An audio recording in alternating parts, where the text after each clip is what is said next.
Hi guys, welcome to day 2 of the Step Up Your STEM Challenges Deep Dive Workshop. I am super excited to get ready today. Let me know in the comments if you can hear me.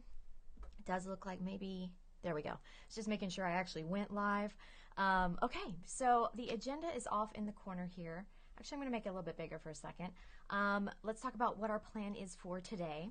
We are going to be reflecting on build number 1, and I saw a couple of you posted photos of your tower designs, which is great. It's not too late. You can still do that. Please do. Hopefully you have had a chance to build, and if you haven't, like I said, it's not too late, so please do that. It's very important. We'll talk more about that today. We are going to show some design examples of tower designs with different levels of difficulty built in, and then we're going to talk about what we're going to do with our own challenge to adjust the goals and the materials and the groups and timing. And then what we're going to do, actually never mind, I'm going to get ahead of myself, and then we'll do some Q&A, of course, at the end. So let's go ahead and we're going to dive right in. I am going to share my screen with you. And let me just make this agenda a little bit smaller. I do like to keep the agenda on the screen just because I know sometimes I get antsy as a viewer for presentations, and I'm wondering how much more is there? So I just want you to kind of be able to see where we're at and where we're going. So with that, let's get moving. So yesterday, again, we completed our overview of the workshop and just talked a little bit about the different levers. Now today we're going to be adjusting those levers as I just explained. We'll talk about today's tasks as well. And then tomorrow we're going to build in the content standards connections. Now that's going to come up a little bit today. There is going to be a little bit of overlap. It's hard to not have some of that come into play with some of the things we're going to discuss today, but it is kind of a lot to try to cover both of those ways of adjusting difficulty in the same day, so I've split them up. And then day 4, we're going to do more of the planning and actually figure out how does this fit in with your lesson planning, with the extensions you want to do, multiple iterations, and so forth. So from yesterday, I saw a couple of comments already, and I know a lot of you are again joining after the fact. You're going to be watching the replay, but I would love in the comments, if you've had a chance to build, share with us any aha moments you had or any of your thought processes as you went through the challenge. And I will tell you that my hope or my intent in having you build was that you would experience sort of the range of emotions that your students are going to be experiencing. And then I will also give you ideas about how big your group size should be and the timing, how much time should you give your students, and of course those content connections that you're going to want to make. And I know I often have, when I'm doing a build, I have this thought about materials like, oh man, I wish I had a pipe cleaner, I wish I had a paper clip. And those are kinds of things that you can throw in before you give the challenge to the student, of course. And then I also think about, like, what if I did this? What if I changed the challenge goal to something else? But in short, you are always going to have a better result, a better challenge created if you've built it yourself. And it's the difference of a good challenge versus a great challenge. And I know that it's, again, very tempting not to do the build because you think you know what's going to happen. But I will tell you, I've published 52 STEM challenges, and every single time I think my STEM challenge is complete, and then I do the build and something changes about the way that I expand upon the ideas and extensions, or changes I make to criteria and constraints list or materials. So just don't skip the step, because like I said, even after 52, I'm finding I still think I'm done and find out I'm not after the build. So these were a couple of the posts that were shared with us yesterday, and I know it's probably too small on the screen for you to see. You might have seen it in the group, but I just wanted to point out on the left-hand side from Jan, she said, "What a fun activity. I found myself rethinking my plans as I went along, changing paper cuts, how much tape, where to place the next level, trying to save my tape, trying to save my paper for keeping on building." And then she has a range of emojis, which I just love because it really is very it's just very telling about how you feel as you go through the STEM challenge, and it's a good thing for you to experience that so you can, like I said yesterday, troubleshoot before the trouble, figure out what's going to give your students some aggravation or frustration, and some suggestions that you might make to them when they're having those moments. And when I say suggestions, I mean not about the building, which we'll talk a little bit more about on Friday, on Friday on day 4 when we talk about the actual lesson planning. We'll talk about kind of some things you should do and shouldn't do. You don't want to solve problems for your students, but you can give them suggestions about, ways to deal with their frustration. And so again, we'll talk more about that on Friday. Then in the middle there, we have from Darcy, this challenge is always fun. I always have an idea and then it completely changes. Sometimes the changes are due to me bending the paper too much and it loses strength. Time is always a good constraint because I tend to want to keep working.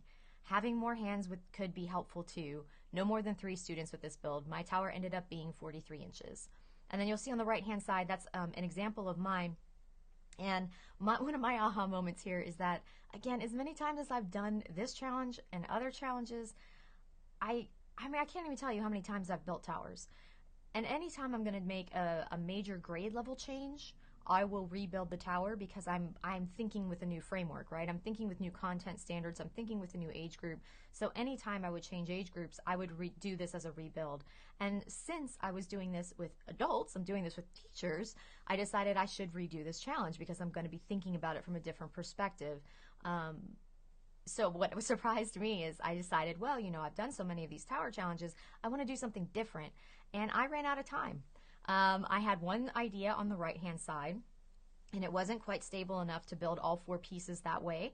And so I decided, I'll change direction, and then I'll go back and fix the first one and combine them. And I ran out of time. Like I said, even though I've done it a bunch of times, I still was surprised that I could be surprised. And I do want to remind you again, time's not up. If you haven't posted your tower photo, please do that, and do not skip this step no matter what. Even if you decide not to post for some reason, you do not want to skip this step. It's crucial for making a great STEM challenge, okay? I'm going to show you some examples of a tower challenge that has been adjusted. So I'm going to show you different groups of designs, and I want you to see if you can spot how the difficulty may have been adjusted through different challenge goals and changes in materials. And just be thinking in the back of your mind what sorts of criteria and constraints may have led to the various designs. So this is a 2nd grade class, and you can show me tell me in the comments what you think the challenge goal was. And I wanted to point out this is the one I actually mentioned yesterday that I did in a 2nd grade classroom as a volunteer lesson. And the first round we used white index cards because I wanted to be able to tell the towers apart very easily, and I didn't want them to reuse any parts of the first tower on the second tower. So I went to Dollar Tree and I bought a bunch of white index cards for round 1 and a bunch of colored index cards for round 2. And it actually just made it even all that more festive because I mentioned yesterday again that there were some tears in the first round because a lot of times the students ran out of tape, many of the groups in the first round, because they didn't know to conserve it or how to conserve it. And I did not give them any more tape. So no matter what if the materials are part of the constraints, then you don't give them more. But in the second round, they were a lot more careful with how they made the cuts on the tape. So you can see they used pretty small pieces there in the second round. And in the first round, they only, no one needed a measuring tape in the first round to measure the height. Everybody was able to do it with the standard 12-inch ruler. But in the second round, you'll see up in that upper left-hand corner, that was a little boy who actually cried in the first round because he was so frustrated and annoyed that his tower wasn't any good. And I did cover up his face here, but he is making a face of wonder and surprise. His eyes are wide. It's a really amazing moment. And you've probably already guessed that the goal on this challenge was height. But I want to call your attention to the design in on the bottom row in the middle column. Now, this is one of my favorite designs, but it wasn't very tall. It definitely was not one of the tallest towers that was built, but to me, it's one of the most interesting ones to look at and the most different and creative. And I just wanted to have now a little soapbox moment for today that I will first explain what this artwork is. This is a Norwegian artist. You may have seen this picture before. I've used it in my webinar. I think it's important that you never lose sight of your overall goals in doing STEM challenges. And I have many overall goals, but one of them is to encourage students to think differently and to think creatively. And so this image was perfect for the tower challenge, right? Because most of the students did exactly what they were meant to do, and that's not a bad thing. I asked them to build a tall tower, so they built tall towers, and they didn't all look cookie cutter the way that they do in this piece of art. But in that middle section there, that tower is, less than half the height of most of the other ones that you see in that row, yet it's beautiful and it's fascinating and it's really interesting to look at. So don't forget, don't lose sight of it, I guess is what I'm saying. So you should still call it out and celebrate it, and then maybe help the student, encourage the student to figure out how to incorporate that creativity in the next iteration with the criteria and constraints a little bit better to make it taller, but still as interesting, as fascinating as it is. So we'll get off my soapbox and let's move on. These are more tower challenges. So I want you to tell me in the comments what changes, what's different from these designs. What do the goals appear to be other than height? I am going to actually talk a little bit about each of these in just a minute, and there is a delay. And of course, we have some people watching this on replay, so I'm going to come back to it. But I just wanted to give you a second to look, because these towers are meant for sort of older or more experienced STEM Challenge students, and the goals are different, and so are some of the materials, right? And again, these are images from Mrs. Chodorov's class, and this is another tower type of challenge. This is called Apples Aloft. This is one of the challenges in my class, and she was kind enough to share these pictures with me. So again, we have some differences in the materials. We have some differences in what the challenge goals are. And again, if you want to shoot any of your thoughts in the comments, please do. And these are just another set of pictures from Mrs. Todorov's class from Apples Aloft. And this is also Apples Aloft, but this is from at Miss Cheska. That's her Twitter handle, and she also was kind enough to share these with me, and I appreciate that very much. This is great. Okay, I'm just seeing your comments start to roll in. Perfect. So these are some examples of some different challenge goals, and you have seen some of those in the pictures that we just shared. You haven't seen all of them. I added some extras here. So height, obviously, is a challenge goal for towers. You can have obstacles, like build around an obstacle like a river. So that was the one. I'm going to actually go back. Okay, this one. So on the right-hand side, you see those cups. They're meant to symbolize a river, and part of the challenge criteria here was to build the base on either side of the river. So they had to straddle it, basically. And then some other ideas are, and you can build on uneven surfaces too. I've done some different challenges where I'll have the students put a textbook down, or sort of to symbolize just a difference in the elevation of the earth that they're building on. And again, they have to build part of the base on the desk and part of the base on top of the textbook. So they have to account for those differences. And that can add quite a layer of difficulty and challenge to this. You can add strength as a challenge goal, so adding weights to the top like you saw in Apples Aloft, or any level of the tower. So those, the one with the little guys, the little figurines in between, that's kind of part of strength as well. We're going to talk about, you could also consider that capacity. We'll talk about that in a second. Stability. Now obviously stability is inherent as a challenge goal because the tower has to stand up, but you can add some difficulty to that by saying, I'm going to turn on a fan or a hairdryer and point it at your tower from this distance and it needs to stand up. Or there are earthquakes and you shake the table or bump the table or jump near the table to test that. Another thing you can do is require an inverted tower where the tower top is wider than the tower base. And you can also measure for the greatest volume or surface area in addition to or instead of height. And you can, of course, combine goals. You can have multiple goals put together. You don't have to just build for height or just build for strength. You can require both if you want, and you can add up as many as you want. You just need to, make your choices and then make sure they're measurable goals.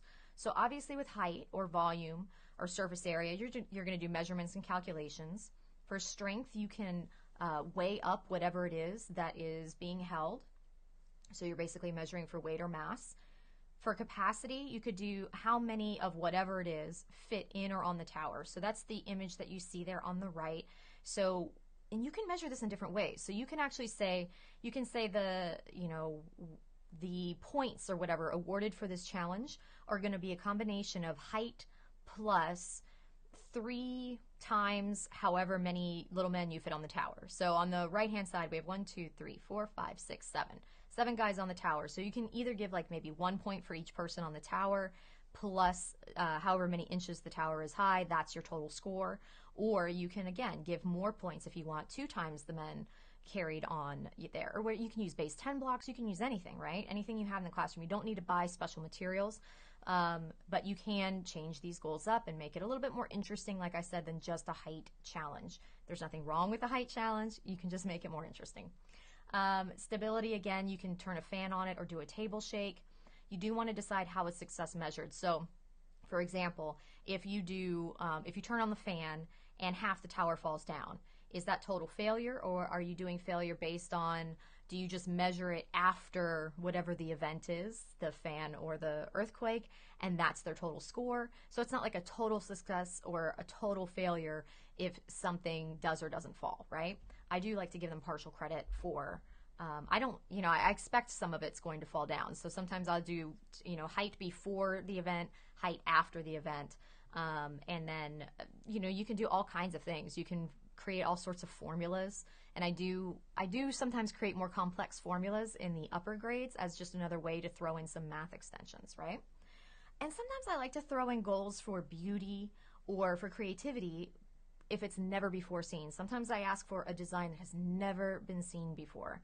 And even that should be measurable in some way. And I usually just do that on a scale of 1 to 10. How beautiful is it? And I'll have students rate themselves on this, or sometimes I'll have them, give scores to each other as well. Or I'll just say yes or no. Is it beautiful? Yes or no. And then another thing you can do, other than just changing that challenge goal, is to adjust your constraints a little bit.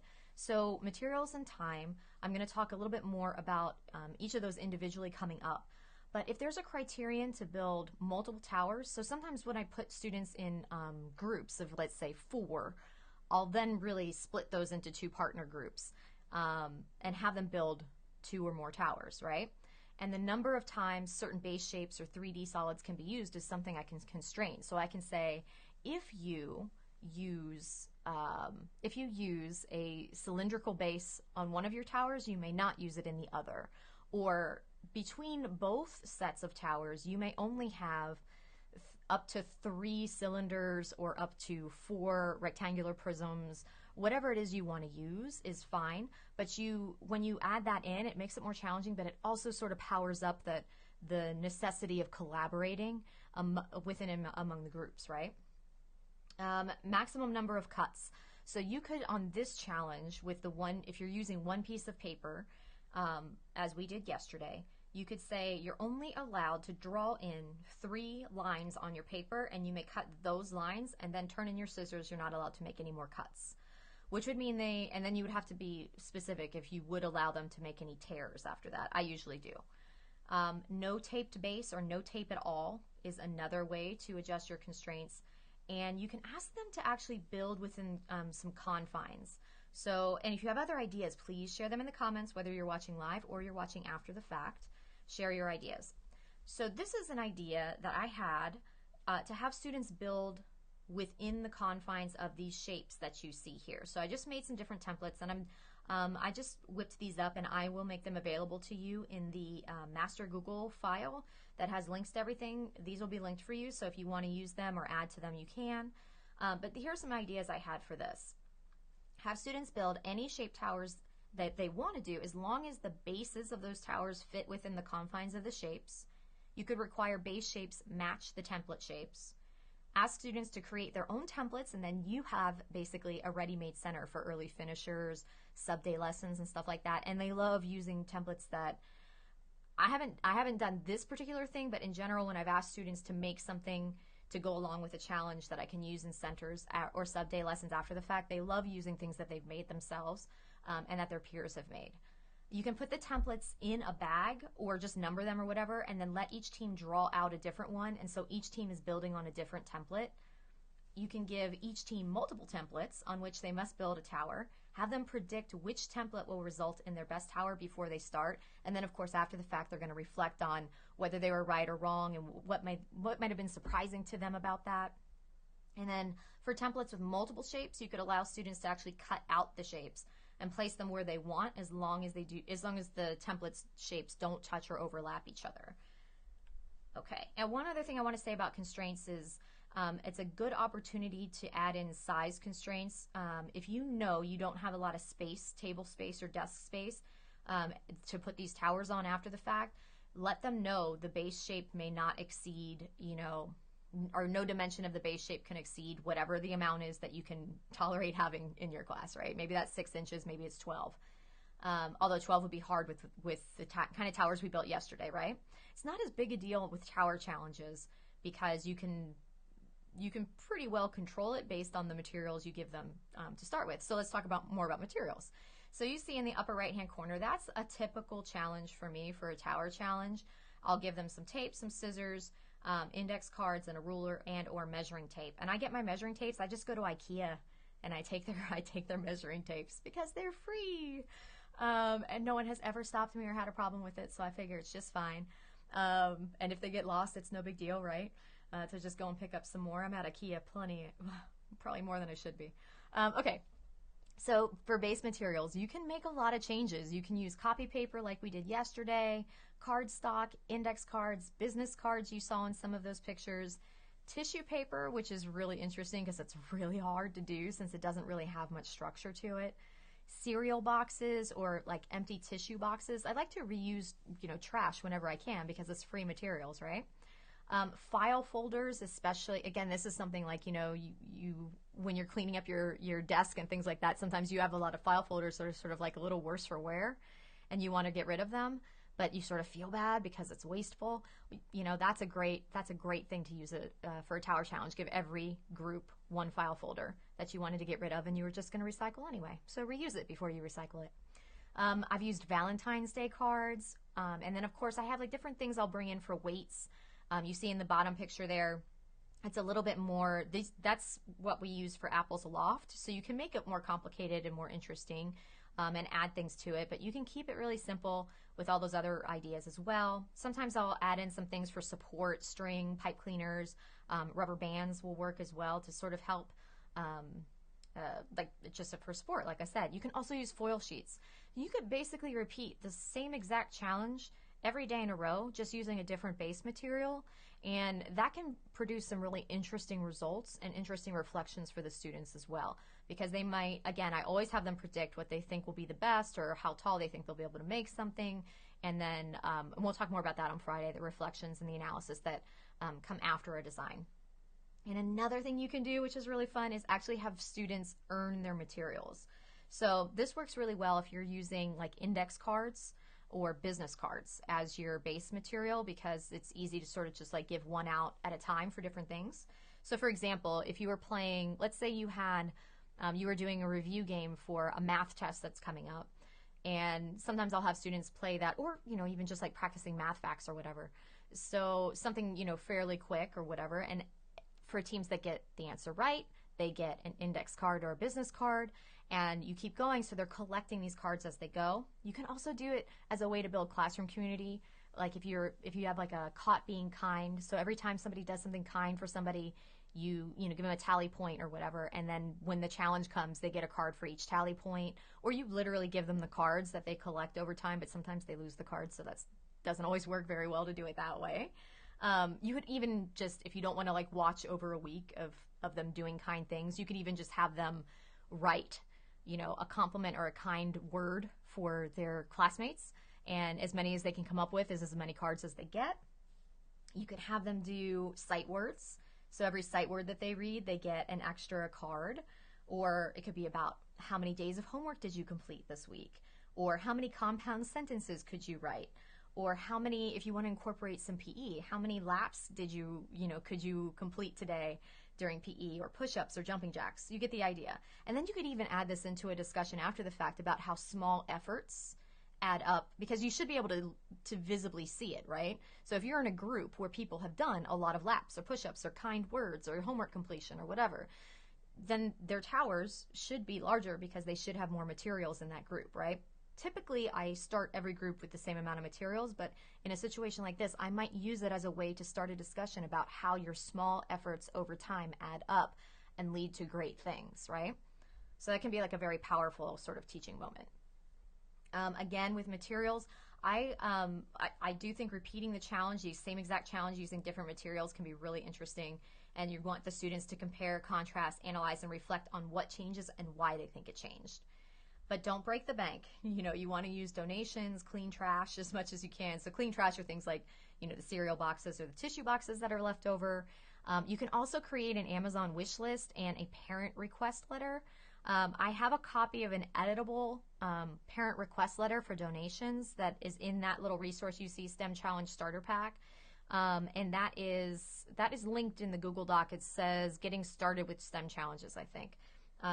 So you can grab that if you don't already have it, and just modify the letter a little bit and then send it to parents, because you will find that because students talk about STEM challenges a lot at home because they're fun to them, and it's probably the best part of the day or one of the better parts of the day, parents are kind of keen to send in some extra pipe cleaners when they go to Dollar Tree or whatever. So I always recommend trying to get your parents to donate if that's possible. Moving on to adjustments you can make with group size and timing. For me, on this challenge, a group size of 2 to 4 is ideal, and I only go up to 4 if I've chosen one of those complex goals. So if I'm building around an obstacle, then I might have a group of 4. But typically, if I'm just building for height, I usually do 2 students. And you can do 3 as well. There's no reason. I just tend to keep it even numbers if I can, but obviously you don't always have an even number of students. And if you do have a need for larger groups, even for, like, maybe you have just the reality is you've got maybe 6 students at a table and you want to keep it as a group of 6, then I would do what I mentioned earlier and consider a criterion to build multiple towers. But the group will measure as a whole. So you could have the same basic height or volume or surface area, whatever the goal is, and then require that the groups build three towers or 2 towers, whatever it is that makes sense with the number of students you have. But then as a group, their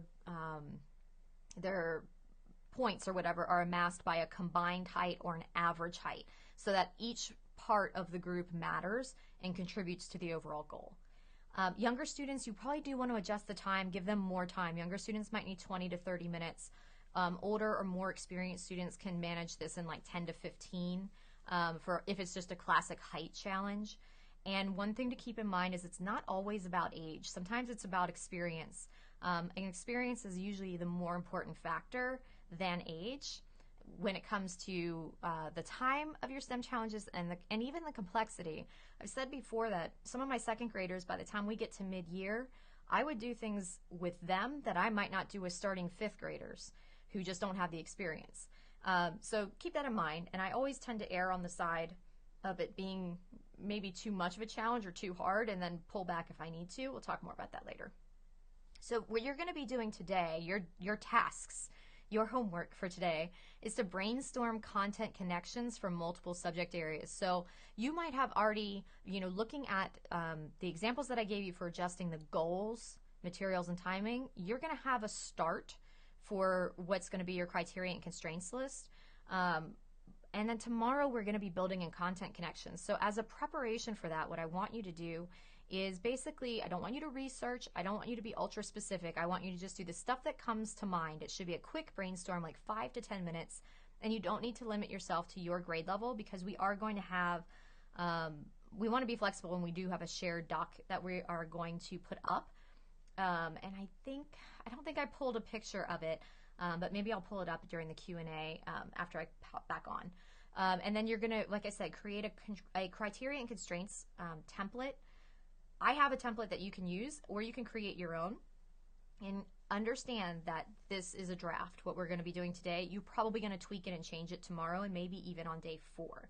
So these are the resources that are going to be in the folder for you. So it's just the tasks described, what you're meant to do. There's a brainstorm sheet. You can obviously just brainstorm on notebook paper, whatever. You don't need to print this out and put your ideas there. The little templates that I showed you, the shape templates, if you want those will be linked for you as well. And then what you see on the right-hand side are 2 templates for criteria and constraints list. One of them is very basic, like the one that we used yesterday. And then the one on the right kind of gives you an idea as to what you might do if you want to step up a little bit, make it a little bit more challenging as a way to start. And those are in PowerPoint. But when you go to open them in Google Drive, then even if you don't have PowerPoint, you should be able to get the link, go in and change it to Google Slides, and then edit as you like. and those are your copies. I do want to talk a little bit about criteria and constraints list in general. I do, what you see on the right-hand side in the images there, these are papers that I've used before, or lists that I've used before in my resources. And I do use the terminology criteria and constraints with all ages. If they're kindergartners, I'll still use that, criteria and constraints. But I tend to also use color coding, as you see there. Criteria is what they need to do, constraints are their limitations. And then of course I use the synonyms as well. And I use that with all grade levels. I just think there's no point in not using the terminology that they're gonna be exposed to later down the line, and they can handle it. They learn the words. So I recommend leaving those as they are. You don't want to overwhelm. So in general, I'll have 3 to 5 things on each side of the list. 3 criteria, 3 constraints, up to 5. I tend not to go beyond that. You'll see on the one that's facing forward, the one you can see the full of, I've limited the size there, the base area not to exceed 144 square inches. So that's a way that you can add in something that limits the students so that you know you're going to be able to fit all of the designs on display somewhere in your classroom if you want to do that. I do want you to keep in mind that this is going to be a framework. Your criteria and constraints list is meant to be a framework and not directions, not a recipe. You don't want to be too leading. You do want, you'll know you've done a good job basically with your criteria and constraints list if the designs the students produce are sort of varied. If they all look the same, then there's a problem, and usually it's because you've either shown them an example picture, which you don't want to do, or you've been just too directive in the criteria and constraints list. I'm going to tell you a little bit about how to build in self-differentiation within a challenge within the criteria and constraints list on day 4. It works pretty well for this challenge, so we'll come back to it. Like I said, today we're doing a draft and we're just kind of getting our base ideas kind of put on paper for our classrooms. You do want to be careful about the pictures that you use. Again, you can create your own. I used a template, and this is the template that you're going to get. I figured because there are so many different shape examples on this, it's probably okay.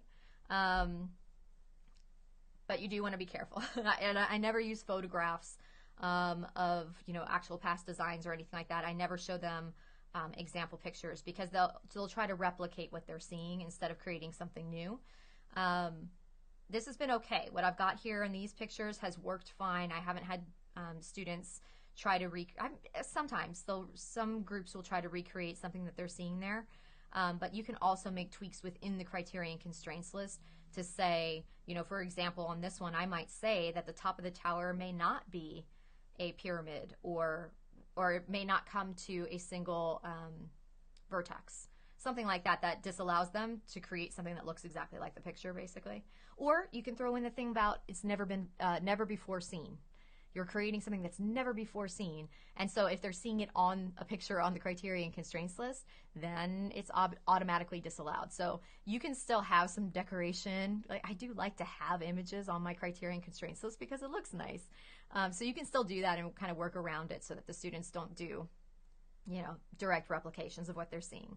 And I always err on the side of making the challenge too hard rather than too easy for a couple of reasons. One, the students often rise to your challenge anyway. And 2, and this is probably the more important thing, it's meant to be challenging. It's meant to be hard. And if they fail, that's not even a problem because there are lots of things you can do after the fact that make for excellent lessons if the challenge does fail. And you can also make modifications to your own criteria and constraints list for the second iteration. So we'll talk more about that on day 4 as well. So don't be afraid to make it too hard, basically. So reminders and Q&A, I'm going to actually, that little stop signal for me is a reminder that I want to go back on camera instead of having you just look at a screen that has very little on it, right? So reminders. 1. Everything, all the resources that I'm mentioning are in the Google, master Google file for this challenge, which you're going to find in the files section. It's also one of the posts that I made, but it's probably easier to just on Facebook look where it says files within the group, click on that. There are only like 2 files in there, so it'll be obvious this is the Step Up Your STEM Challenges file. So you'll get all of those links that you need to do your homework and also just general resources, right? And links to things that I've mentioned. Everything that I'm going to mention is going to be linked in there, or already is. Housekeeping stuff that I didn't mention earlier. If you're still having an issue getting the emails from me, please email me and let me know so I can try to figure it out. There's something going on with the email platform that's just being difficult. So I want to make sure you're not missing those. So you can email me at Kerry@feelgoodteaching, Kerry @feelgoodteaching, all one word, .com. And if you posted your picture yesterday of your tower, make sure that you also enter the raffle that we're going to be giving away. I don't know, I said we. I'm going to be giving away some STEM Challenge resources and materials and stuff this Friday. And having a picture posted is not the only way to enter that raffle. So you do want to, I'll do a link right after I get off of this so you can see the link. You want to check that out because there are lots of ways to do that. Somebody asked if they could invite their friends, or if it was too late to start, if they wanted to invite their friends to join us in this workshop. Absolutely not too late. They can catch up and join us. The more the merrier, because we're going to have more ideas to share with each other. If you have a question for me, please add it to the comments, whether you're watching live or you're watching the replay. I will see them there. I'm going to pull up I'm going to see if I can pull up the shared Google document, because I want you to see, I want to show you a couple things here.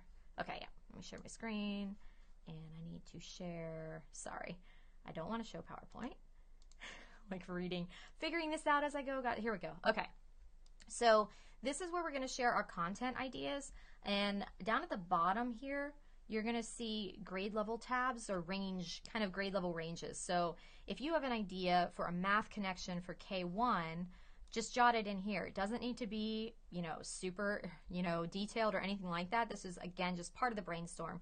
If you get a chance to do this, that would be great. And we have K1, 2, 3, 4, 5, 6, 8, high school in general, high school geometry specifically, high school algebra. I don't think I have any high school teachers who joined us for this, but if I do, I wanted to make sure, because not everybody responded yesterday when I asked what grade level you're teaching, so I thought there's a possibility I have some who just haven't outed themselves yet. So that is available there, and again, I just want to show you, make sure that you're aware that this is where everything is. This other Google file has your general links here. The resource I mentioned that has the parent letter is Getting Started with STEM Freebie. And then everything I've mentioned is going to be linked here throughout the week. Okay, I do not see any questions for me today. So get a jump on your homework. And if you haven't done your tower yet, please do. And I will link the Rafflecopter. And also Rafflecopter was linked on that last file I showed you. It's right above the Getting Started with STEM freebie. But I will also make a post for it. So you have an opportunity to win some STEM resources and materials, because that's fun. And I guess that's it. I will be looking for any comments or questions you have throughout the day. Have a wonderful day, and I'll see you on day 3.